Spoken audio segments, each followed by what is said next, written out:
이것은 다 헛되다라는 것을 말씀하면서 해 아래 것을 위해서 살지 말고 해 위의 것을 바라보며 살자라는 것을 우리에게 깨우쳐주는 말씀이라고 말씀드렸습니다.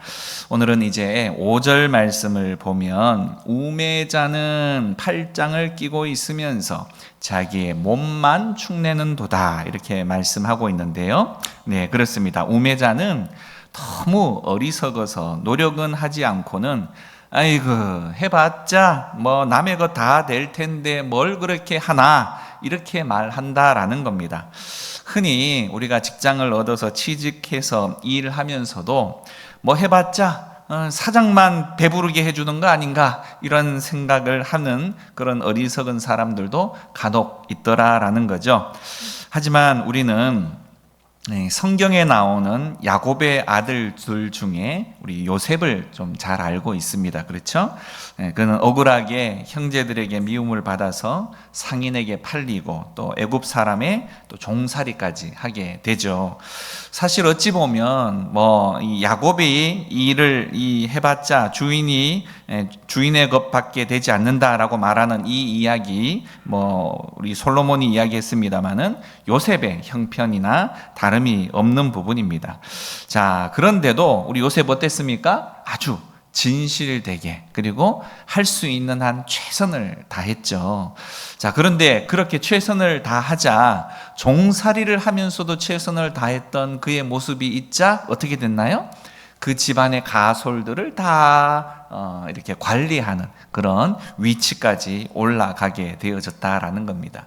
누가 해 주셨을까요? 하나님이 그렇게 해 주신 거죠. 그죠? 네. 우매하고 어리석은 사람은 사실상 이 요셉과 같이 그렇게 행하지를 못합니다. 네, 게으르기 때문에. 그렇게 되기 때문에 자기 살을 먹게 된다라고 성경은 이야기를 하는데요. 다시 말해서 자기 살을 먹고 먹을 게 없어서 자기 살을 먹게 되면 나중에 어떻게 되나요? 다 살이 없어져서 망하게 되고 죽게 된다는 거죠. 사람이 게을러지는 이유는 사실상 이 사명감이 없기 때문에 게을러지는 것 같습니다. 자기가 그 일을 하는 가치를 전혀 모르기 때문이다라는 거죠. 그러나 내가 이 일을 하면 누군가에게는 분명하게 유익이 될 것이고 또 누가 복을 받고 나는 이렇게 받은 복을 보니 내가 참 보람되구나. 내가 하는 일로 인해서 다른 사람들이 복을 받게 되니 참 보람되다라는 이 느낌, 이 기분, 이 사명감 또 이것을 깨닫게 되어지면 어떻게 되나요? 일의 가치를 느끼니까 더 열심히 일을 하게 된다라는 거죠. 보통 우리가 자녀들을 양육하면서 아이들에게 공부하라라고 할 때도 어떻습니까? 무조건 공부해! 열심히 해! 이렇게 하면 아이들도 똑같이 아유 이렇게 공부해서 못하나 이런 생각을 하게 되더라라는 겁니다. 그래서 우리가 제일 잘하는 말이 뭡니까? 그런 아이들에게 하는 말이 공부해서 남 주냐 열심히 해라 이렇게 이야기를 하기도 하죠. 자, 그런데 사실 우리 이 믿음의 사람들은 이 말 자체도 좀 바꿔야 합니다. 공부해서 남 주냐 그게 아니라 바꿔서 공부해서 남 줘야 된다. 네, 이렇게 바꿔야 합니다. 자, 무슨 말이냐? 아이들에게 공부를 할 때도 공부를 열심히 해서 다른 사람들에게 도움을 주고 다른 사람에게 유익을 끼치는 그런 일을 하게 되어지면 너의 인생이 참 복되다, 행복하다 이렇게 말을 해줘야 한다라는 거죠. 결국은 공부를 많이 한 사람일수록 다른 사람들을 더 많이 돌볼 수 있게 되어지고 그러면 그도 행복하고 그를 보는 나도 행복하고 이런 마음으로 우리가 공부하는 이들을 가르치게 되어지면 그들도 의욕을 가지고 가치를 발견하고 공부를 열심히 하게 된다라는 겁니다. 그래서 무조건적으로 공부만 열심히 해 이렇게 하게 되어지면 그 아이들은 결코 공부에 대한 가치를 느끼지를 못하기 때문에 공부 자체가 무료하고 의미가 없이 느껴진다라는 겁니다. 따라서 우리는 오늘 이 말씀의 내용들처럼 우매자, 어리석은 자가 되지 말고 지혜자가 되어져야 한다 이렇게 말하고요. 우매자는 그 손을 거두어 버린다라고 말합니다. 거두어 버린다. 다시 말해서 일하기 싫어한다라는 거죠. 일하기 싫어한다. 우리나라 사람들은 옛날부터 어땠습니까? 네, 일하지 않고 사는 것이 복이라고 생각을 했던 그런 시절이 있었던 것 같습니다. 그래서 어떤 부모님들은 우리 이 처녀 때 일 많이 하면 어떻게 해요? 일복 터진다고, 네, 시집 가서도 일 많이 할 수밖에 없게 된다고 딸에게 절대 일을 시키지 않는 그런 부모들이 간혹 있으셨다라고 합니다. 자, 그러면 집안 일을 누구에게 시키나요? 딸에게 안 시키면 며느리만 죽어납니다. 네, 며느리만. 예, 며느리는 계속 일 시키는, 딸은 일 안 시키고 며느리만 그렇게 일 시키는 사람이 있었습니다. 자, 하지만 성경은 결코 그렇게 말하지 않는다는 거죠. 부지런한 사람이 하나님께 바로 복받은 자다, 이렇게 말하고 있다는 겁니다. 왜냐? 부지런할 수 있는 하나님이 건강을 주셨고, 또 부지런할 수 있는 일을 감당할 수 있기 때문이다라는 거죠. 일이 없는 것 자체가 복인 것처럼 느껴질 수도 있지만 사실은 일을 하면서 일 자체가 적당한 일이 되어져야 하겠지만 그 일 자체가 우리의 정신 건강도 좋게 만드는, 건강하게 만드는 그런 일들이 있기 때문이다라는 겁니다. 우리 멀리 갈 필요도 없죠. 우리 이 연세가 90에 가까우신데 아직 이기숙 권사님은 현장에 계십니다. 그렇죠? 네, 돈이 필요해서도 있을 수 있지만 육체의 건강뿐만이 아니라 정신적인 건강을 위해서라도 일정한 일의 내용들은 반드시 필요할 수 있다라는 거죠. 참 복된 일이다라는 겁니다. 자, 6절에 또 보시면, 자, 두 손에 가득하고 수고하며 바람을 잡는 것보다 한 손에만 가득하고 평온함이 더 나으니라, 이렇게 말합니다. 적게 벌더라도 사실상 자족하고 만족하는 것이 많이 벌어서 사람들에게 굳이 인정받아 보려고 하는 것보다 훨씬 더 나을 수 있는데, 그런데 열심히 일을 해도 사실상 생각만큼 다른 사람들이 별로 알아주지 않더라라는 겁니다. 오늘 이 솔로몬이 하는 이야기는 결국 사람들이 알아주지 않으니까 이렇게 열심히 일해도 별로 보람이 느껴지지 않는다라는 거죠. 허무하게 느껴지더라라는 겁니다. 그러니 이 솔로몬이 하는 말이 차라리 그것보다 적게 벌어서 그냥 만족하는 게 차라리 낫겠다, 이렇게 말하는 거죠. 자, 우리 성경에서도 사도 바울은 이런 이야기를 합니다. 내가 자족하기를 배웠노라, 이렇게 이야기를 합니다. 결국 그것을 보면 자족이라고 말하는 것은, 내가 만족한다라고 말하는 것은 저절로 되는 것이 아니라는 거죠. 사도 바울이 자족하기를 어떻게 해요? 배웠다, 이렇게 이야기합니다. 다시 말해서 자족하는 것도 배워야 합니다. 배워야 합니다. 네, 자족하기를 배웠다는 것은 그냥 한번 탁 하면 자동적으로 배워지는 것이 아니라 끊임없는 반복을 통해서 익혀진 것을 말하는 거예요. 그죠? 네. 결국 바울 자신도 없을 때는 왜, 그도 사람 아니겠습니까? 그러다 보니 없어지면 걱정이 되었다라는 겁니다. 걱정이 되었어요. 그런데 하나님 앞에 기도하는 중에 가만히 생각해 보니까 없을 때는 또 노력할 수 있는 기회가 되어진다라는 것을 깨닫게 되어지고, 또 없을 때는 기도해야 하는 때가 바로 이때구나라는 것을 깨닫게 되더라라는 겁니다. 사랑하는 여러분, 없을 때 어떻게 해야 돼요?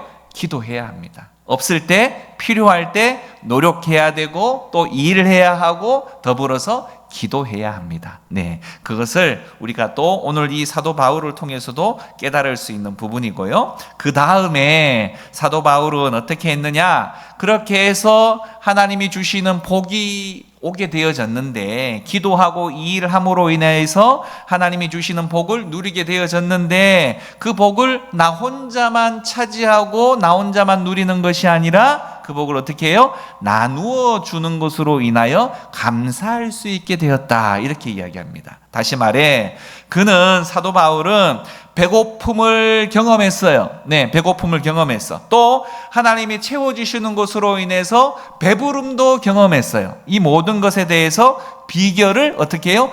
배웠다라고 했다는 거예요. 배웠다. 네. 결국 배고플 때는 기도하고 노력할 기회로 삼고, 또 하나님께서 합당한 은혜를 주시면 배부르기도 하는 이때에 내가 다른 사람과 함께 나누고 또 감사할 수 있는, 그 물질을 바로 쓸 수 있는 그런 일체의 비결을 배워보니 진짜 만족함이 있더라라는 겁니다. 진짜 만족함이. 예. 내가 쌓기만 한다고 만족함이 있는 것도 아니고, 결국은 내가 나누어 줄 때, 베풀 때에 진정한 만족을 경험하게 되더라라는 겁니다. 결국 여러분들은 물질의 양, 얼마나 많이 가지고 있느냐를 가지고 행복을 평가해서는 안 된다라는 거죠. 만족하는 정도가, 행복의 정도가 바로 이다라는 사실. 내가 작은 물질이 있지만 그것으로도 하나님 족합니다, 이렇게 만족하면 내 마음이 행복한 거예요. 그죠? 그런데 억만장자라도 아유 나는 아직도 가난해요, 더 벌어야 돼, 이러면 그 마음에 행복이 없다는 거예요. 없다는 거예요. 그죠? 그래서 결국 우리가 내가 얼마나 손에 많이 가지고 움켜쥐고 있느냐 보다 나에게 주어진 것으로 인해서 감사하고, 또 나에게 주어진 것을 조금 나눌 수 있는 상황이 되어지면 또 나눔으로 인해서 그 자족함에 대한 만족을 느끼는 그것이 바로 행복한 삶이라는 거죠. 자, 7절과 8절을 보실까요? 또 내가 또다시 해 아래에서 헛된 것을 보았는데, 어떤 사람은 아들도 없고 형제도 없이 홀로 있으나 그의 모든 수고에는 끝이 없도다. 또 비록 그의 눈은 부요를 족하게 여기지 아니하면서 이르기를 내가 누구를 위하여는 이같이 수고하고 나를 위하여는 행복을 누리지 못하게 하는가 하여도 이것도 헛되어 불행한 노고로다, 이렇게 이야기합니다. 자, 이 말은 무슨 말이냐? 어떤 사람은 아들도 없고 형제도 없고 옆에서 도와줄 사람이 아무도 없더라라는 겁니다. 아들도 형제도 없고 아무도 없이 홀로 있어도, 자, 그러니 내가 굳이 다른 사람을 내가 부양하거나 책임질 일도 없는데 내가 굳이 왜 열심히 일을 해야 되나, 이 생각을 한다는 거죠. 하지만 아무도 없어도 열심히 일해야 합니다. 네, 내가 부양할 사람이 아무도 없는 것 같아도 열심히 일을 해야 되는데, 왜? 우리는 이 땅에 놀러 온 것이 아니라는 거예요. 놀러 온 것이 아니에요. 예. 아무도 나를 위해서 무엇을 해주니가 없는 것 같아도 하나님께서 나에게 주신 건강이라는 것이 있고, 또 능력이 있을 때 열심히 일하면 어떤 일이 벌어질까요? 남들에게 무엇인가 줄 수 있는 것이 생겨나기 시작을 합니다. 줄 수 있는 것. 네. 그러니 자식이 없다고 준비할 것을 준비해 놓지 않고 있을 것이 아니라, 네, 하나님이 내게 주신 그 처지에 합당하게 준비할 것을 준비하고, 또 다른 사람에게 많은 것을 베푸는 인생을 사는 것, 그것이 참으로 복된 인생이다라는 겁니다. 그러면 하나님께서 다른 방식을 통해서 그 필요들 또한 하나님이 다 채워주시는 은혜를 경험하게 된다라는 거죠. 네. 자, 그런데 이 사람이 수고하기를 마지 아니하며 부를 눈에 족하게 여기지 아니했다, 이렇게 말하고 있는데요, 이 다른 사람이 볼 때는 아이고 저 사람은 혼자밖에 없는데 뭐 그렇게 저렇게 큰 돈을 저렇게 벌려고 애를 쓰나, 저 정도면 충분히 먹고도 살겠다, 넉넉하겠다, 이렇게 생각을 하는데 자기 스스로는 그렇게 여기지 않는다라는 겁니다. 아무리 벌어도 이 같은 사람들은 그것이 하나님이 주셨다라는 것을 모를 때는요, 노력하고 얻어도 절대 만족함이 없어요. 절대 만족함이. 내가 일을 했지만 하나님께서 건강 주시고 능력 주셔서 일할 수 있었다라는 이런 이 하나님의 은혜의 열매라는 것을 알아야 우리는 만족할 수 있는 겁니다. 네. 자, 목적이 잘못된 노력은 결국은 다 무익할 수밖에 없다라는 거죠. 결국 우리는 말씀드렸던 것처럼 혼자 살아도 열심히 사셔야 합니다. 열심히. 네. 왜냐? 이 땅에는 고통받는 사람들이 너무너무 많기 때문이에요. 네. 그들을 돌아보기 위해서라도 우리들이 가진 바를 나누어 줄 수 있을 만큼 열심히 일하고 또 도와야 합니다. 그러려면 있어야 될 거 아니겠습니까? 작은 것이라도. 네. 그것을 나누는 것 자체가 기쁨이기 때문에 다른 데서 기쁨을 얻으려고 하지 말고 나의 가진 것을 조금이라도 나눌 수 있는 기쁨을 누리기 위해서라도 열심히 수고하고 일하는 기쁨, 그 보람을 또 그런 복을 누리시기를 간절히 축복합니다. 네, 성경에는 분명하게 이렇게 말합니다. 주라, 그러하면 흔들고 누르고 안겨줄 만큼 내가 줄 것이다. 예, 하나님께서 먼저 우리의 손을 펴서 다른 이에게 베푸는 삶을 살면 그 다음에 빈 공간은 누가 채운다? 하나님이 채워주신다. 예, 하나님이 채워주시되 채워주시는 방법이 찔끔찔끔 채워주시는 것이 아니고 흘러서 꾹꾹 눌러서 넘치도록 주신다라는 약속이에요. 이게 얼마나 큰 복이겠습니까? 그죠? 하나님의 이 복을 먼저 경험하려면 내가 내 안에 있는 것을 퍼내야 될 거 아니겠습니까? 그죠? 내 것을 꼭 움켜쥐고 있으면 하나님이 주고 싶어도 못 주시는 거예요. 못 주시는 거예요. 예. 내가 가지고 있는 것 얼마 되지 않은 것 이거 열심히 또 다른 이들을 바라보면서 그렇게 베푸는 삶을 살게 되면 그 빈 공간들을 이제는 사람이 아니라 하나님이 채워주시는 복을 우리 모두가 경험하기를 간절히 축원드립니다. 자, 어떤 집사님께서 직장에 취직하기 위해서 기도를 일전에 좀 부탁을 하셨습니다. 뭐 단순히 그 이야기를 들으면 가정 경제를 위해서 취업이 좀 필요하시겠다 이렇게 제가 생각이 되어졌었는데 그분의 설명이 저를 굉장히 좀 감동케 했습니다. 자, 어떻게 그랬냐? 제가 취업을 해야, 그분이 하는 말씀입니다.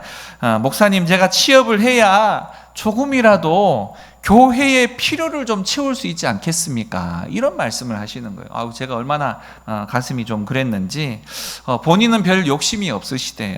그저 최소한의 먹을 것만 있으면 되고 교회가 가만히 보니 필요한 것들이 많아 보이는데 조금이라도 좀 보탬이 되고 싶다라는 말씀이셨습니다.